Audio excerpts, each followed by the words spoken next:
વિશ્વના પર્યાવરણને સુરક્ષિત રાખવાના ધ્યેય સાથે અને એની કટિબદ્ધતાની સાથે ઉજવાતો વિશ્વ પર્યાવરણ દિવસ રાજકોટ મહાનગરપાલિકામાં પણ ઉજવાઈ રહ્યો છે.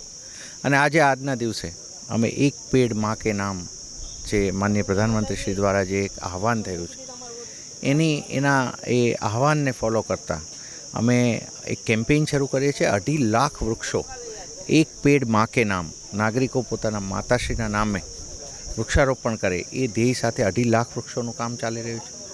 બીજા 2.5 લાખ વૃક્ષો અમે નાગરિકોની માટે અલગ અલગ રીતે વૃક્ષારોપણની ફેસિલિટી કરીશું, જેમ કે અમે પોતે કરાવીએ, કોઈ નાગરિક કરવા માંગે છે એને ઇન્વોલ્વ કરીએ. આ બધું કરીને કુલ 5 લાખ વૃક્ષો મહાનગરપાલિકા આજ સમયમાં વાવવાની છે. આ એક કેમ્પેઇન.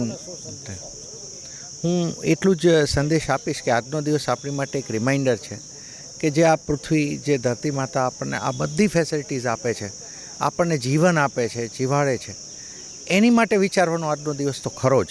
અને આજના દિવસે એની માટે કટિબદ્ધ થવાનો પણ સમય આપણી માટે ખરો કે એ ધરતી માતાને, એ પર્યાવરણને આપણે બચાવવાનું છે. 5મી જૂન વિશ્વ પર્યાવરણ દિવસ નિમિત્તે રાજકોટ મહાનગરપાલિકા દ્વારા રેસકોર્સની અંદર કલ્પના ચાવલા બગીચામાં વૃક્ષારોપણનું આયોજન કરેલ છે. તેમજ રાજકોટ મહાનગરપાલિકા દ્વારા 2.5 લાખ વૃક્ષોનું વાવેતર કરવાનો એક સંકલ્પ લીધેલો છે.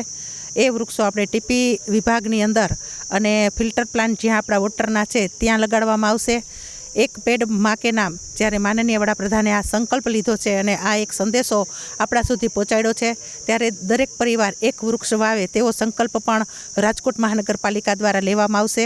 હાલની પરિસ્થિતિને ધ્યાનમાં રાખીએ આપણે તો વૃક્ષ છે એ પોતાનું ફળ નથી ખાતો, પક્ષીઓને નિવાસ માટેનું એક નિવાસ પૂરો પાડે છે. તેમજ રાહદારી જે તડકાનો, ગરમીનો ક્યાંય નીકળેલા હોય તો ઝાડની નીચે 2 ઘડી છાંયો લઈને પોતે આરામ કરી શકે. એટલે વૃક્ષ છે ઓક્સિજન પણ પૂરું પાડે છે, વરસાદ લાવવામાં મદદરૂપ થાય છે.